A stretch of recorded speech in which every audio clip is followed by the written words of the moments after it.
Cinefix Now! Hey guys, welcome to Cinefix Now. We're hanging out with Philium. Does he look familiar? What do we know you from? Sober Philium. Sober Philium. From Movie Buzz. Yep. Philium took me to see Thor the other day. I loved Thor to the Dark World. Like, I've already recommended it to all my friends. Yeah, me too. It's interesting because a lot of people weren't necessarily on the Thor 1 bandwagon. A lot of people went to see Thor 1 after they saw the Avengers. But what's cool about it is, like, Thor The Dark World is a sequel to the Avengers. I was kind of naysaying it for the last couple of years of like, oh great, everything is just gonna go from one movie to the next, but I think it's working really well. A lot of people are saying like the first hour is really boring because it really does retell the story for you. So I think you're right that you don't have to see the first movies, but I don't know, for me, the first hour was just as entertaining. And it'll be better. There are a couple, like one of my favorite parts about the film were the one-liners. All yours.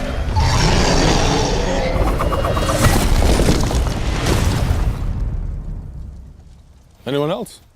The theater was cracking up from start to finish, and a lot of the one-liners are kind of based on how characters interact with each other, and a lot of that character development happened in the earlier films, so if you know that, you'll laugh. The Thor and Loki relationship is really great in this one.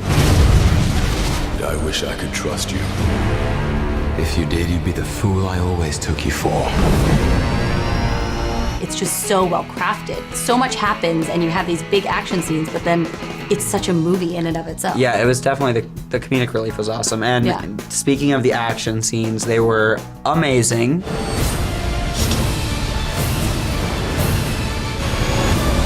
This movie, I felt, you don't need to see it in 3D. So if you're like wondering, I mean, if you're a huge fan and you like 3D and feeling like you're there, then do it, but it doesn't bring much. I feel like they didn't use it as much as they could have. What I thought was interesting from Thor 1 to Thor 2 was Alan Taylor's directing. It's kind of, he's from Game of Thrones, and you kind of get this, like, more of like that medieval vibe from Asgard than we saw in Thor 1. I felt like it kind of felt like a little bit Game of Thrones. Did you get that? Yeah, it felt a little, yeah, I got a Game of Thrones vibe. Even Natalie Portman, when she gets there, she puts on the full garb.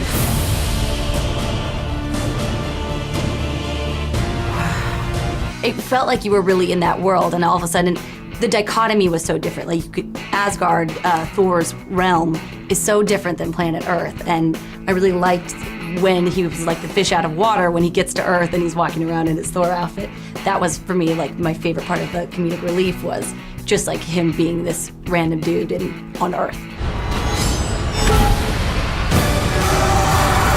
There's a total change to the relationship between Thor and Loki in this film.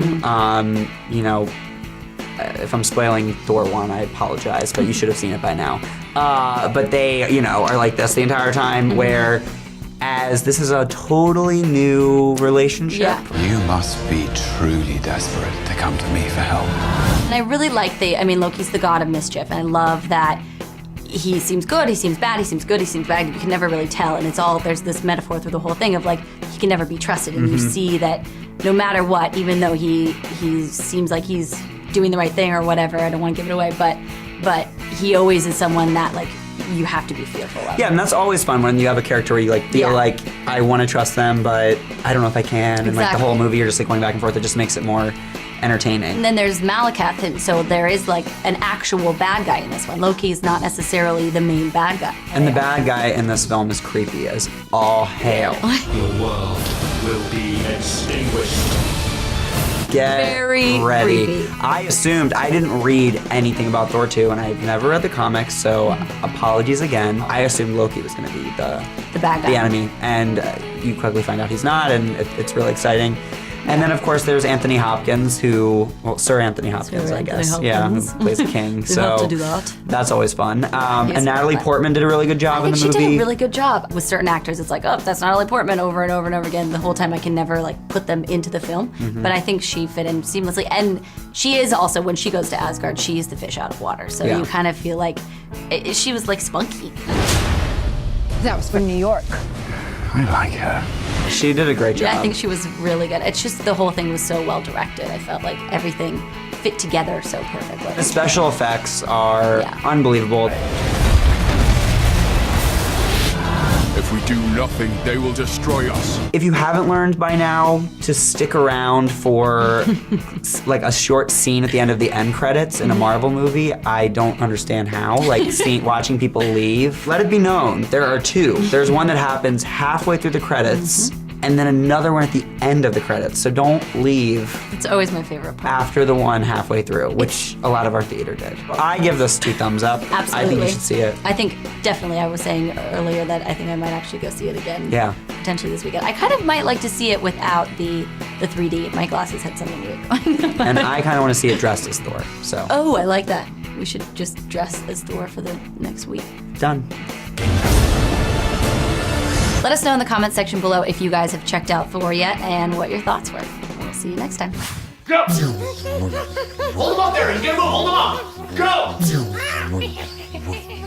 It's working, Ray! Start bringing him down. Start bringing him down. You got him. Don't cross the stream. Maybe now you'll never slam a guy with a positron collider, huh? Bankman, shorten your stream. I don't want my face burned off. All right, I'm opening the trap now. Don't look directly into the trap. I looked at the trap, Ray. Bring your streams off as soon as I close the trap. Get ready. I'm closing it. Now!